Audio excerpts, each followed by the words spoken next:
Bismillahirrahmanirrahim. Assalamualaikum warahmatullahi wabarakatuh. Berjumpa kembali di channel Bimbel Ummu Ibrahim. Pada kesempatan kali ini, Ibu akan membahas mengenai kegiatan 7.4, yaitu hubungan antar sudut.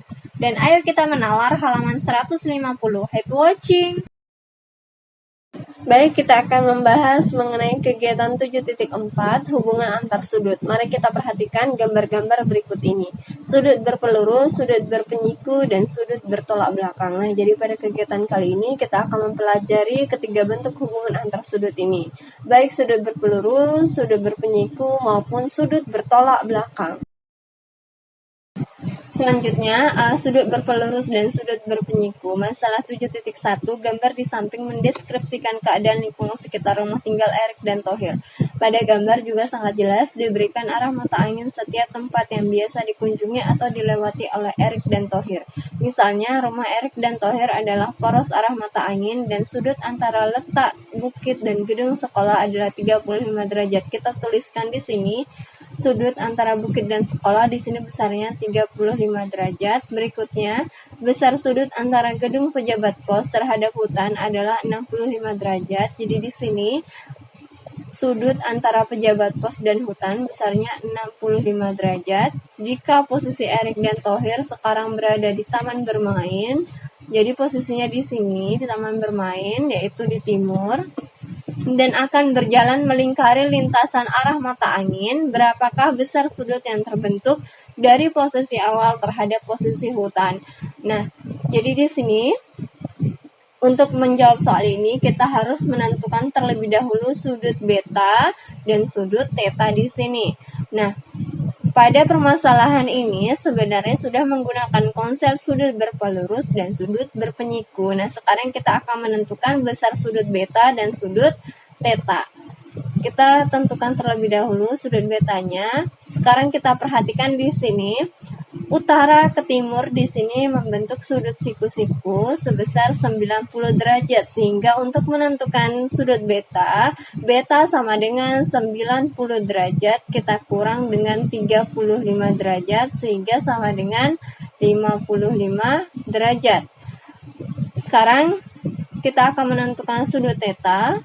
Kita perhatikan utara ke barat di sini juga membentuk sudut siku-siku, yaitu besarnya 90 derajat, sehingga untuk menentukan sudut theta, theta sama dengan 90 derajat, kita kurang dengan 65 derajat, sehingga di sini hasilnya 25 derajat. Nah, baik, kita kembali kepada soal, berapakah besar sudut yang terbentuk dari posisi awal terhadap posisi hutan? Nah, di sini posisi awalnya di taman bermain yaitu di timur terhadap posisi hutan. Posisi hutannya di sini barat laut, berarti dari timur ke barat laut. Nah, sekarang kita hitung, maka kita hitung di sini. Tadi betanya di sini 55 derajat, kemudian tetanya 25 derajat. Kita hitung 55 derajat ditambah 35 derajat, kemudian ditambah 25 derajat, sehingga di sini sama dengan 115 derajat. Maka dapat disimpulkan besar sudut yang terbentuk dari posisi awal yaitu posisi timur terhadap posisi hutan yaitu di barat laut itu besar sudutnya 115 derajat. Berikutnya, alternatif pemecahan masalah. Ayo kita amati untuk mengetahui besar sudut yang terbentuk dari posisi awal terhadap posisi hutan. Terlebih dulu, coba kalian lakukan kegiatan berikut. Perhatikan gambar rancangan pagar di samping dan kemudian lakukan kegiatan berikut ini. Nah, di sini kita akan menjawab soal nomor 1 dan nomor 3 terlebih dahulu. Soal nomor 1, dengan menggunakan busur, ukurlah besar sudut ADO. Jadi besar sudutnya di sini ADO. Kita buatkan soal nomor 1. Besar sudut ADO sama dengan kita menggunakan busur. Di sini besar sudutnya 60 derajat. Selanjutnya, besar sudut ODC. Kita lihat ODC, kita menggunakan busur. Di sini besar sudutnya 30 derajat. Berikutnya besar sudut BOC. BOC di sini besar sudutnya sama dengan 60 derajat. Dan yang terakhir di sini besar sudut COD. COD di sini sama dengan 120 derajat. Baik, yang kedua di sini jumlahkan ukuran besar sudut ADO dengan besar sudut ODC. Kita masukkan angkanya. ADO 60 derajat, kemudian ODC 30 derajat, sehingga 60 derajat ditambah 30 derajat di sini sama dengan 90 derajat. Yang ketiga, jumlahkan ukuran besar sudut BOC dengan besar sudut COD. Besar sudut BOC di sini sama dengan 60 derajat dan COD di sini sama dengan 120 derajat, sehingga 60 derajat ditambah 120 derajat di sini sama dengan 180 derajat. Nah, dari soal nomor 2 ini dapat kita simpulkan bahwa sudut ini merupakan sudut berpenyiku. Kemudian dari soal nomor 3 ini dapat kita simpulkan bahwa sudut ini merupakan sudut berpelurus.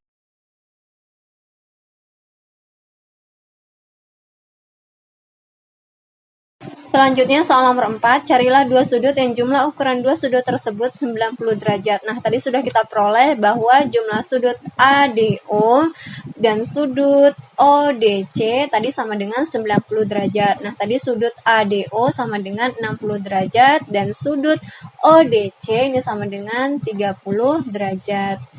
Nah, jadi kedua sudut ini jumlahnya 90 derajat. Nah, sudut-sudut yang lain yang jumlahnya 90 derajat itu bisa ini. Nah, di sini kita bisa tuliskan yaitu sudut ACD ditambah dengan yang ini. Berarti di sini ACB, sudut ACB, selanjutnya bisa yang ini, yaitu sudut CBD ditambah dengan sudut DBA. Yang terakhir, yang ini, di sini kita bisa buatkan sudut BAC ditambah sudut yang ini. Berarti di sini CAD.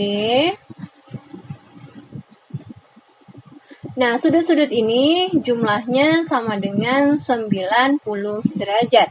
Nah, untuk soal nomor 5, di sini kita akan baca dulu soalnya. Soal nomor 5, carilah dua sudut yang jumlah ukuran dua sudut tersebut 180 derajat. Nah, tadi sudah kita peroleh bahwa sudut BOC dan sudut COD tadi sama dengan 180 derajat. Nah, kita bisa buatkan BOC tadi di sini 60 derajat dan COD tadi 120 derajat, sehingga di sini jumlah sudutnya sama dengan 180 derajat. Nah, untuk nomor 5, sudut-sudut yang lain yang jumlahnya 180 derajat itu bisa ini. Kita sebutkan terlebih dahulu. Di sini berarti sudutnya COD, sudut COD ditambah dengan sudut DOA. DOA. Kemudian bisa yang ini. Nah, sekarang kita sebutkan sudutnya DOA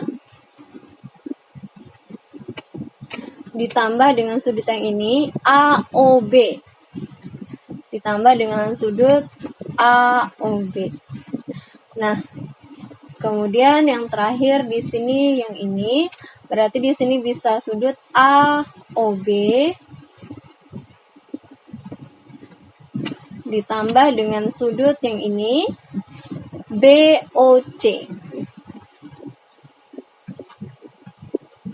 Nah, sudut-sudut ini jumlahnya sama dengan 180 derajat.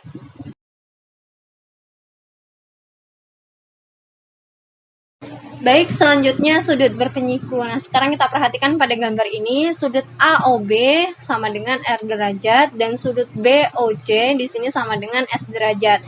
Nah, jika dijumlahkan, kedua sudut ini sama dengan 90 derajat, yaitu sudut AOB tadi, AOB kita tambah atau kita jumlahkan dengan sudut BOC sama dengan 90 derajat. Nah, bisa kita tuliskan juga sudut AOB tadi, AOB sama dengan R derajat dan sudut BOC sama dengan S derajat. Di sini sama dengan 90 derajat. Sehingga untuk mencari sudut R derajat di sini sama dengan 90 derajat dikurang S derajat. Dan untuk mencari S derajat, 90 derajat dikurang R derajat.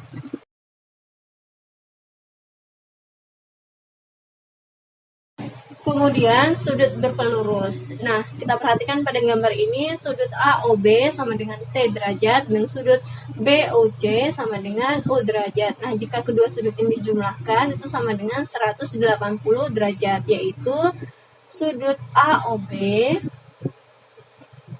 ditambah sudut BOC sama dengan 180 derajat. Sudut AOB tadi T derajat, kemudian sudut BOC U derajat. Di sini jumlahnya sama dengan 180 derajat. Nah, sehingga untuk mencari T derajat di sini sama dengan 180 derajat kita kurang dengan U derajat. Sementara untuk mencari U derajat itu sama dengan 180 derajat kita kurang dengan T derajat. Selanjutnya contoh soal sudut berpenyiku dan berpelurus. Nah, contoh soal ini merupakan soal dari Ayo Kita Berlatih 7.4.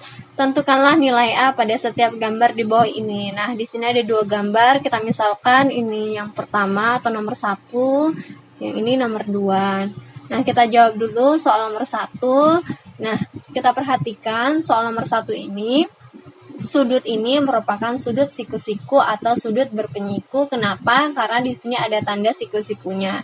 Sehingga kalau kita jumlahkan kedua sudut ini, hasilnya sama dengan 90 derajat. 2A ditambah 3A di sini hasilnya 90 derajat. Kenapa 90 derajat? Karena sudut ini merupakan sudut berpenyiku. 2A ditambah 3A sama dengan 5A sama dengan 90. Kita ingin mencari nilai A sehingga A sama dengan 90. 5 di sini sebagai pengalih pindah ruas menjadi pembagi sehingga A sama dengan 18. Selanjutnya yang kedua, nomor 2 di sini.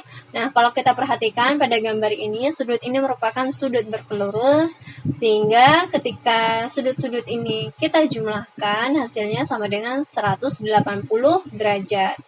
46 ditambah A, ditambah 29, ditambah 5A, ditambah 15 sama dengan 180. Kenapa 180?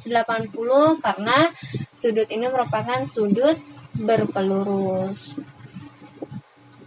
Nah, sekarang kita jumlahkan suku-suku sejenis. 46 ditambah 29 ditambah 15, di sini hasilnya 90. Kemudian A ditambah 5A, di sini hasilnya 6A sama dengan 180. Nah, sehingga 6A sama dengan 180. 90 di sini positif, pindah ruas menjadi negatif.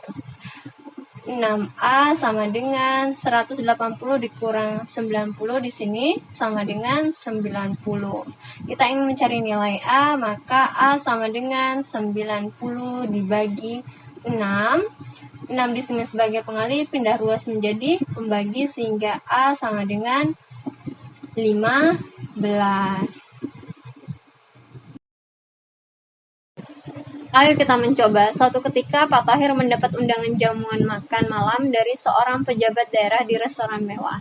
Pelayan restoran sudah menyiapkan semua makanan andalan restoran tersebut pada sebuah meja menu makanan. Mereka duduk melingkar pada meja menu tersebut yang dilengkapi dengan teknologi untuk menggeser setiap menu makanan. Satu geseran berlawanan arah putaran jarum jam. Setiap menu itu berarti menekan sekali tombol hijau. Nah, di sini ada beberapa soal. Kita akan perbesar dan kita akan fokuskan pada soal ini. Soal nomor 1, jika besar sudut satu geseran hanya 45 derajat, harus berapa kali Pak Thohir menekan tombol hijau jika dia berturut-turut mengambil sop iga sapi dan sambal merah setelah mengambil nasi putih? Nah, jadi di sini posisi Pak Thohir itu berada pada nasi putih. Pak Thohir ingin mengambil sop iga sapi dan sambal merah. Kita ingat kembali, perputarannya di sini berlawanan dengan arah jarum jam.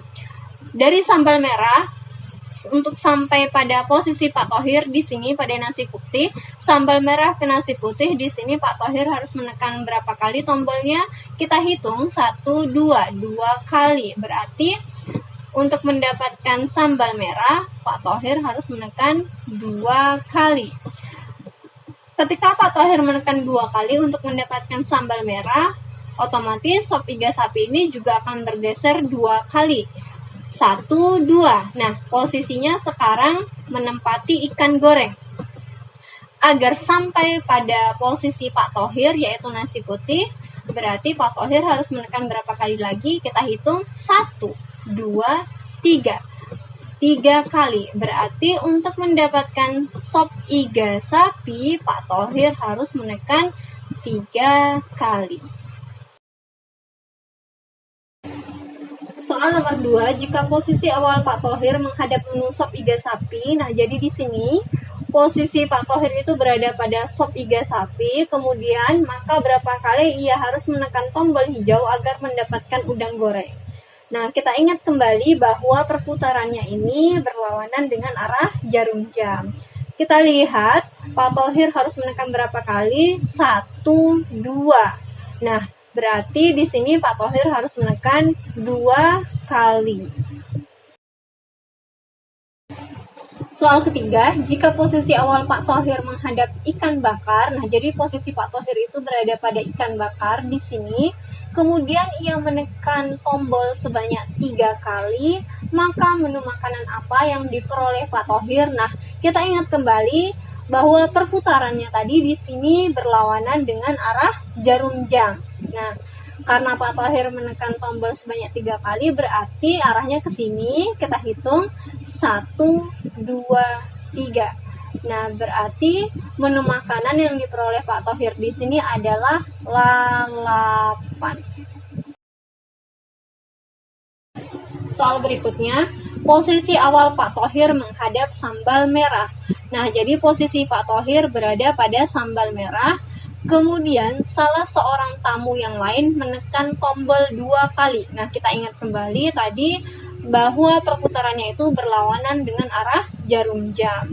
Nah, di sini salah seorang tamu menekan tombol 2 kali sehingga kita hitung mundur 1, 2. Nah, maka yang di hadapan Pak Thohir sekarang yaitu sayur asam.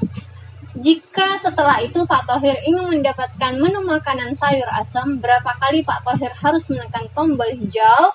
Nah, karena di sini di hadapan Pak Thohir ini sudah sayur asam, sehingga Pak Thohir tidak perlu menekan tombol hijau lagi. Kesimpulannya, tidak perlu menekan tombol hijau.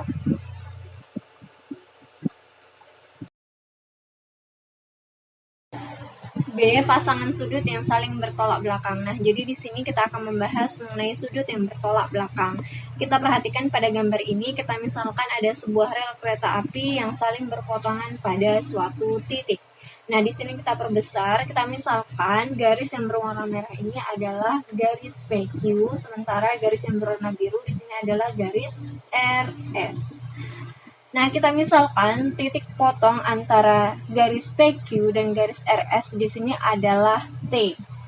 Nah, di sini kita sebut T1, kemudian di sini T2, T3 dan T4. Sehingga sudut yang bertolak belakang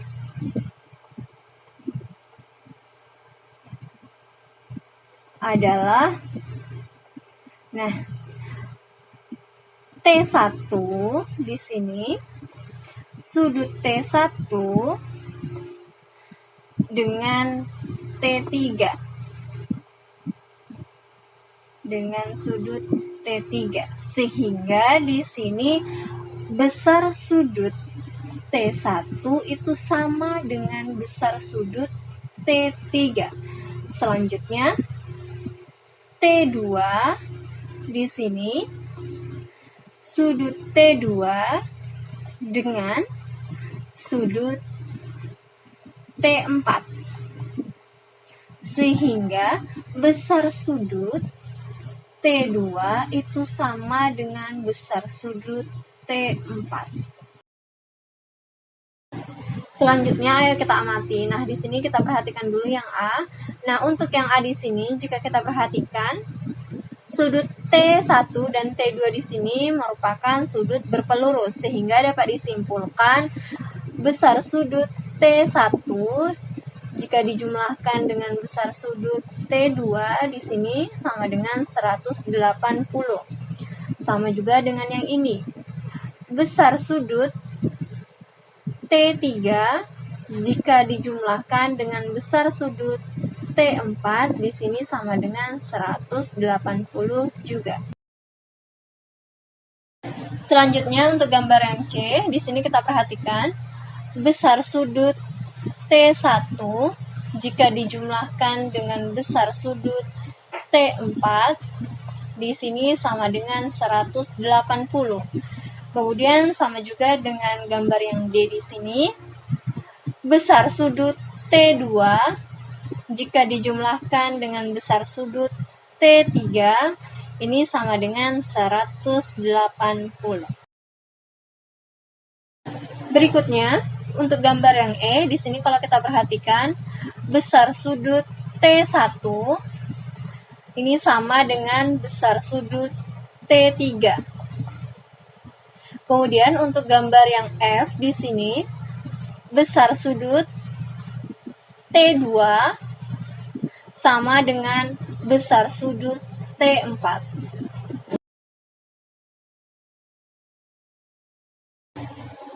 Berikutnya, contoh 7.12. Tentukan nilai A derajat, B derajat, dan C derajat. Nah, kita akan menentukan besar sudut A derajat dari yang diketahui 60 derajat. Nah, kalau kita perhatikan A derajat jika dijumlahkan dengan 60 derajat di sini hasilnya sama dengan 180 derajat. Kenapa? Karena di sini sifat sudutnya berpelurus sehingga A ditambah 60 sama dengan 180 dengan alasan berpelurus. Kita ingin mencari nilai A, maka A sama dengan 180, 60 di sini positif, pindah ruas menjadi negatif. A sama dengan 180 dikurang 60, maka A sama dengan 120. Kemudian kita ingin menentukan nilai B. Nilai B di sini sama dengan 60. Kenapa? Karena di sini sifatnya bertolak belakang.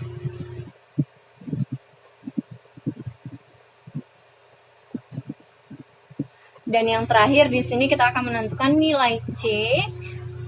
Nilai C di sini sudutnya, besar sudutnya sama dengan sudut A, yaitu 120 derajat. Kenapa? karena sifat sudut ini merupakan sudut bertolak belakang.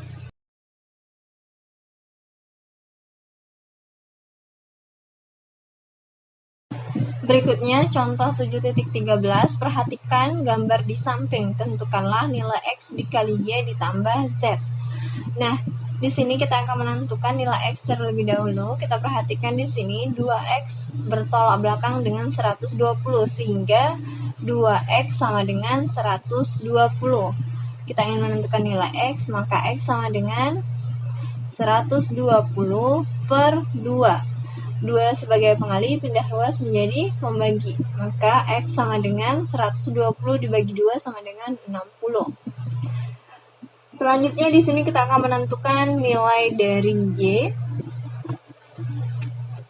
Kita perhatikan di sini 3Y bertolak belakang dengan 52. Maka 3Y sama dengan 52. Y sama dengan 52 per 3 sebagai pengali pindah ruas menjadi pembagi. Maka Y sama dengan 52 per 3. Berikutnya di sini kita akan menentukan nilai dari Z.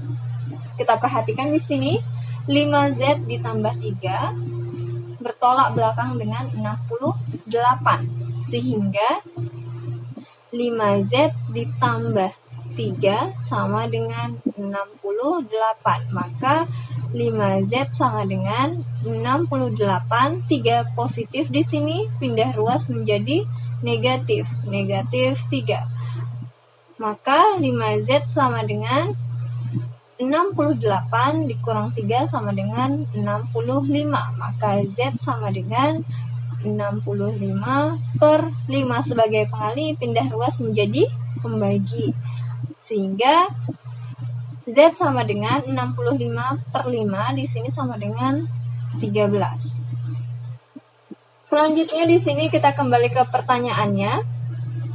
Untuk pertanyaannya di sini, tentukanlah nilai dari X dikali Y ditambah Z. Nah, sekarang kita sudah menentukan nilainya masing-masing. Kita masukkan angkanya satu per satu. X-nya 60, kemudian Y-nya di sini 52 per 3, selanjutnya Z-nya 13. Kita perhatikan di sini 60 dan 3 di sini bisa kita bagi, 60 dibagi 3 sama dengan 20, sehingga 20 dikali 52 ditambah 13. 20 dikali 52 hasilnya 1040.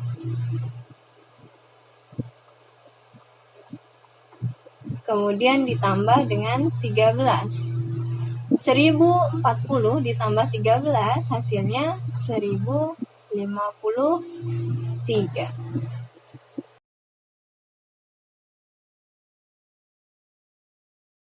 Selanjutnya, ayo kita menalar. Setelah kalian memahami sedikit informasi di atas, coba sekarang ambillah 2 batang lidi. Peragakanlah posisi 2 batang lidi tersebut yang menunjukkan sudut saling berpelurus, saling berpenyiku, dan saling bertolak belakang. Nah, untuk saling berpelurus, kita misalkan ada lidi pertama dan lidi kedua. Inilah yang disebut sebagai sudut saling berpelurus. Selanjutnya, sudut saling berpenyiku, kita misalkan di sini ada lidi pertama dan lidi kedua. Kedua lidi ini tegak lurus, sehingga disebut sebagai sudut saling berpenyiku. Untuk sudut saling bertolak belakang, kita tepatkan lidi itu saling berpotongan.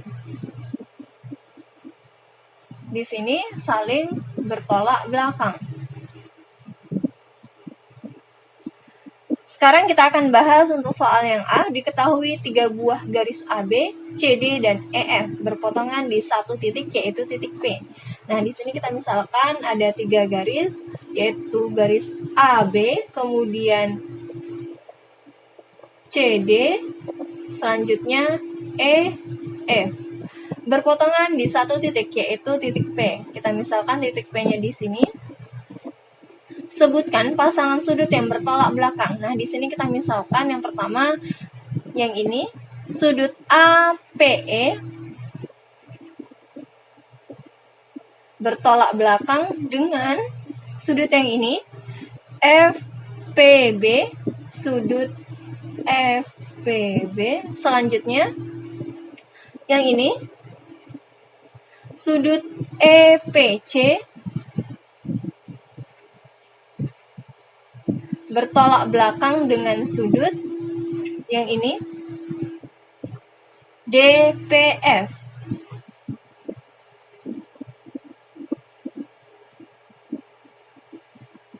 Dan yang terakhir yang ini CPB, sudut CPB bertolak belakang dengan sudut yang ini APD.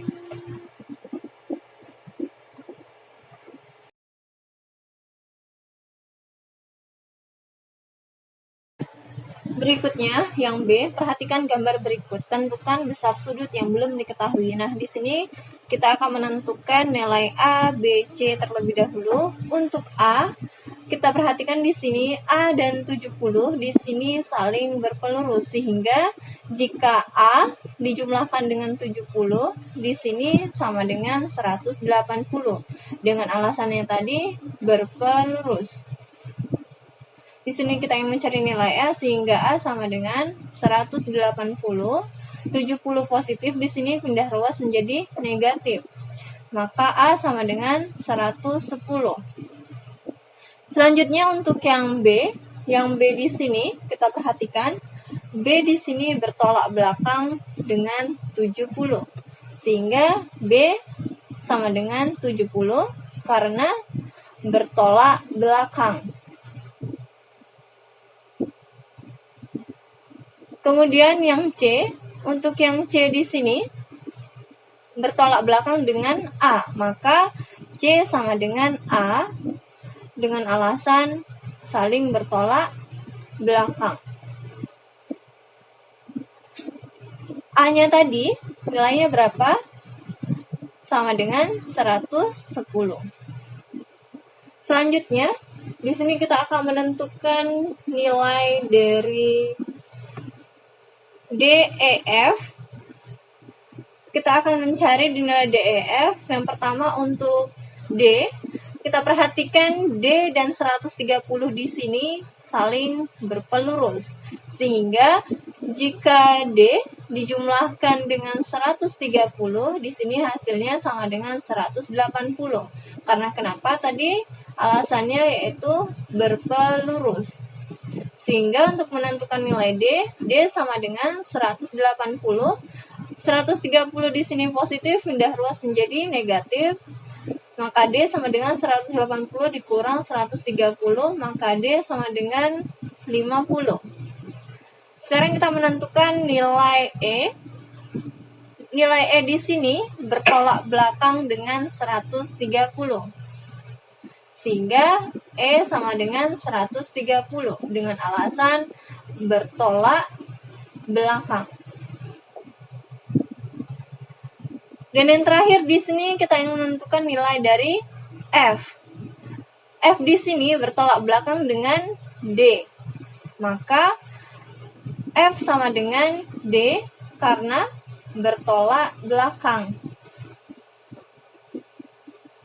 Tadi nilai D-nya berapa? Yaitu 50. Sehingga nilai dari F juga 50.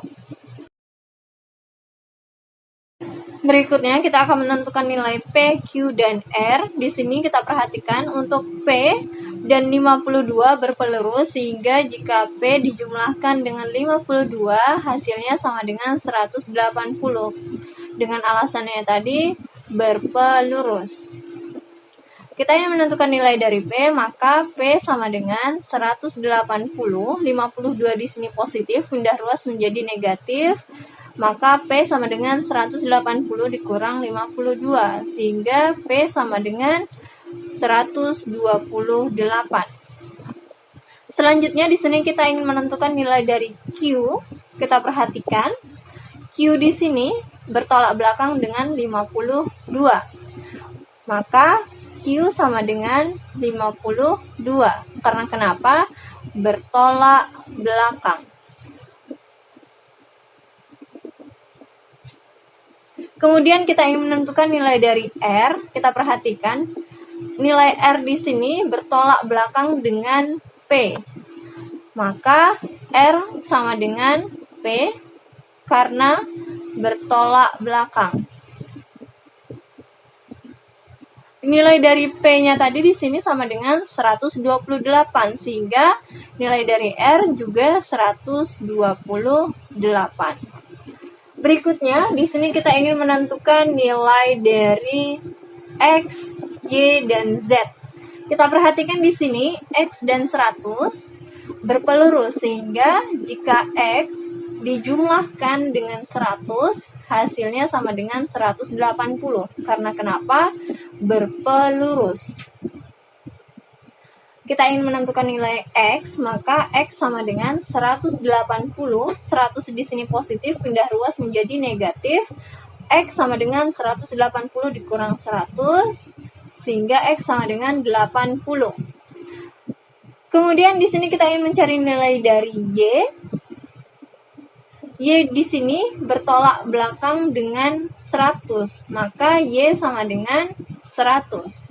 Dengan alasan bertolak belakang. Dan yang terakhir di sini kita ingin menentukan nilai dari Z. Z di sini bertolak belakang dengan X, sehingga Z sama dengan X dengan alasan bertolak belakang.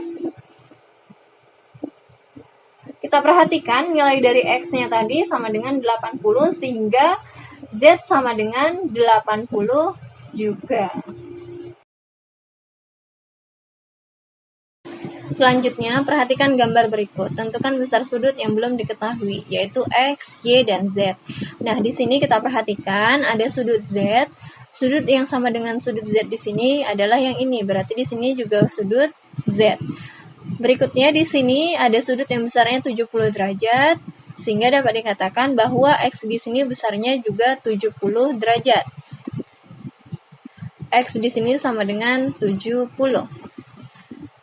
Kemudian di sini ada sudut yang besarnya 50 derajat, maka di sini juga ada sudut yang besarnya 50 derajat. Nah, sekarang kita akan menentukan nilai dari Y. Kita perhatikan Y dan 50 di sini berpelurus. Sehingga jika Y dijumlahkan dengan 50, hasilnya sama dengan 180 dengan alasan berpelurus. Kita ingin menentukan nilai Y, sehingga Y sama dengan 180. 50 di sini positif, pindah ruas menjadi negatif. Y sama dengan 180 dikurang 50, sehingga Y sama dengan 130. Selanjutnya di sini kita akan menentukan nilai dari Z. Kita perhatikan di sini, kita ingat kembali bahwa jumlah sudut pada segitiga jumlahnya 180. Sehingga Z ditambah 70 ditambah 50, di sini hasilnya 180. Z ditambah 70 ditambah 50, di sini sama dengan 120. Sama dengan 180. Kita ingin menentukan nilai dari Z, sehingga 180 dikurang 120. Maka Z sama dengan 60. Baik, cukup sekian pembahasan pada video kali ini. Terima kasih yang telah bersedia menonton sampai selesai. Mohon maaf atas segala kekurangan. Semoga materi dalam video ini mudah dipahami. Jangan lupa subscribe, like, komen, dan share ya. Terima kasih. Wassalamualaikum warahmatullahi wabarakatuh.